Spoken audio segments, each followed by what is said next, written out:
Ya, bicara terkait konflik di Gaza beberapa waktu terakhir ini situasinya justru makin memanas dan mencemaskan dunia internasional.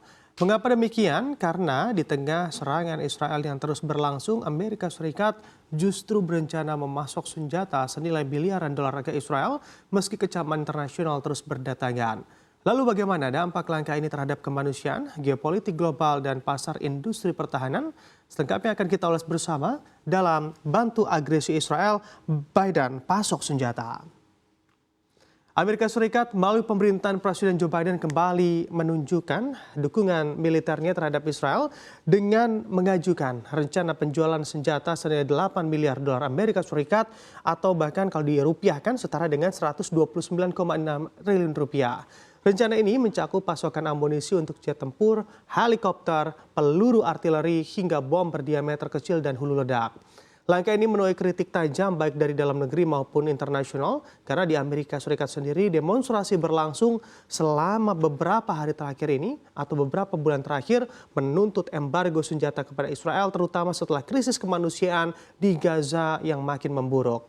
Namun kebijakan luar negeri Amerika Serikat tetap konsisten mendukung Israel dengan alasan menjaga keamanan dari ancaman kelompok militan seperti Hamas, Hizbullah di Lebanon hingga Houthi di Yaman.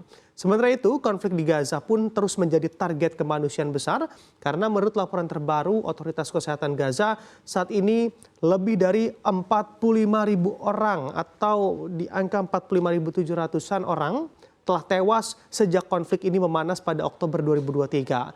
Selain itu, sebanyak 108.800 orang dilaporkan terluka dengan sebagian besar korban adalah perempuan dan juga anak-anak. Hingga awal tahun ini atau di 2025, lebih dari 2 juta warga Gaza dari total populasi 2,3 juta jiwa telah kehilangan tempat tinggalnya dan harus mengungsi begitu ya akibat serangan udara dan gempuran artileri Israel. Serangan ini juga menyebabkan krisis kelaparan akut, runtuhnya infrastruktur dasar dan terhentinya layanan kesehatan di sana. Situasi tersebut juga ikut memicu tuduhan genosida terhadap Israel meskipun klaim ini terus dibantah oleh pihak Tel Aviv. Namun, dukungan internasional untuk Palestina terus bergema atau menggema di berbagai wilayah khususnya negara Islam. Berbagai negara dan organisasi HAM mendesak penghentian ekspor senjata ke Israel seraya meminta komunitas internasional menekan gencatan senjata. Lalu dengan rencana Amerika Serikat memasok senjata ke Israel senilai miliaran dolar Amerika Serikat ini, apakah juga ikut memberikan dampak dan khususnya pada emiten di sektor pertahanan? Kita lihat di slide selanjutnya. Mengamati harga saham alat pertahanan yang ikut melonjak begitu ya dari kondisi yang terjadi saat ini di tengah penderitaan yang terjadi di Gaza, sektor industri pertahanan global justru mencatatkan keuntungan besar. Harga saham perusahaan-perusahaan pertahanan utama di Amerika Serikat bisa kita lihat melonjak cukup drastis sejak konflik Israel dan juga Hamas dimulai pada 7 Oktober 2023 lalu. Sebagai contoh, saham dari Lockheed Martin yang mana ini produsen pesawat F-35 mencatat kenaikan harga saham bahkan hingga 7,21% di sepanjang tahun 2024 ditutup di angka 485,94 dolar Amerika Serikat per akhir tahun 2024 kemarin.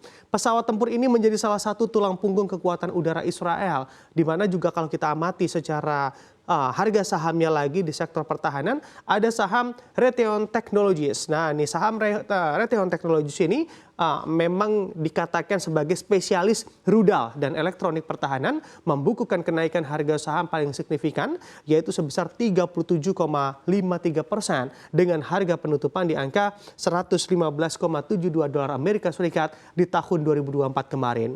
Dan ada pula saham dari Northrop Grumman di sini yang terkenal dengan teknologi pembom silumannya mengalami peningkatan harga saham di 0,25% meskipun sempat memuncak di angka 555,57 dolar Amerika Serikat di Oktober 2024 kemarin. Namun harus diakui pula tidak semua perusahaan mendapat keuntungan yang sama.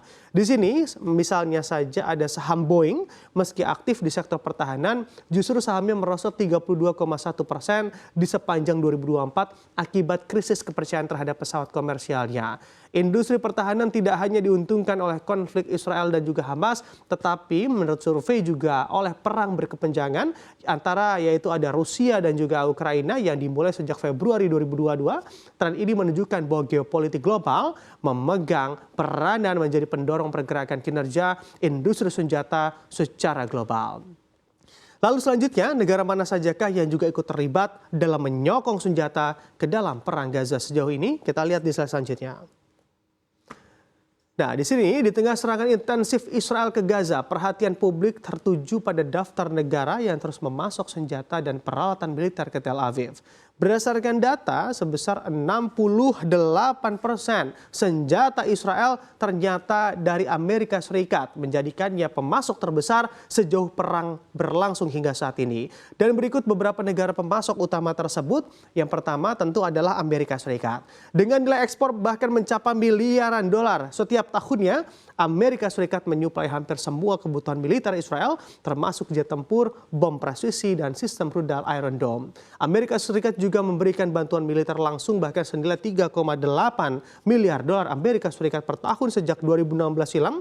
Angka ini pun menjadikan Amerika Serikat negara paling berpengaruh dalam urusan suplai kebutuhan, termasuk senjata ke Israel. Lalu selanjutnya adalah ada negara Jerman atau salah satu negara di Eropa, di mana diinformasikan bahwa Jerman juga menyuplai sekitar 30% senjata Israel, termasuk kapal selam kelas Dolphin yang mampu membawa senjata nuklir.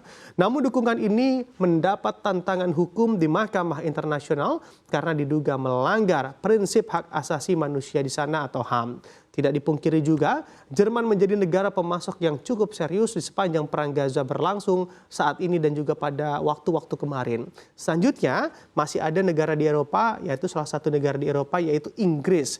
Dalam perang Gaza, Inggris diketahui memberikan izin ekspor senjata senilai 42 juta pound sterling di tahun 2022, meskipun izin terbuka yang bernilai tidak terbatas menimbulkan kritik yang cukup keras atas kurangnya transparansi.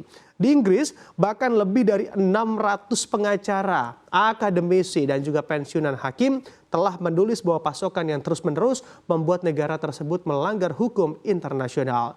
Namun begitu ya, diungkapkan oleh David Cameron selaku Menteri Luar Negeri Inggris pernah mengatakan memang bahwa Inggris tidak akan menghentikan ekspor senjata ke Israel. Selanjutnya, salah satu negara juga di Eropa yaitu Italia. Nah, ini menurut laporan organisasi pemantau politik asal Italia, Italia sejauh ini sudah mengekspor senjata ke Israel bahkan senilai hampir 129 juta euro, setara dengan 2,1 triliun rupiah hingga tahun 2022. Dalam perang ini, Italia diketahui menyuplai rudal, bom, dan juga jet tempur, termasuk pesawat F-35. Namun sejak Oktober 2023, Italia juga dilaporkan telah menghentikan pasokan senjatanya sebagai bentuk protes atas konflik yang terjadi di Gaza. Dan yang terakhir, ada negara Australia. Meski menjadi salah satu pemasok, Australia menyatakan tidak lagi mengirimkan senjata sejak awal konflik Israel dan juga Hamas. Walau sebelumnya diketahui Australia juga turut memberi atau memasok senjata begitu ya bagi Israel seperti negara-negara yang tentunya sudah saya sebutkan di waktu sebelumnya. Jadi bicara soal konflik di Gaza ini jelas begitu ya, bukan hanya tentang perang semata, karena memang di balik ribuan korban jiwa dan krisis kemanusiaan yang terus memburuk, bisa saja ada kepentingan ekonomi dan juga politik yang turut bermain, termasuk dari negara-negara yang memasok senjata ke Israel. Lalu apakah konflik ini akan terus berlanjut tanpa solusi atau mungkin ke depannya upaya perdamaian akhirnya akan terwujud? Tentu ini menjadi perhatian kita bersama dan kita akan terus memantau bagaimana perkembangan terbarunya.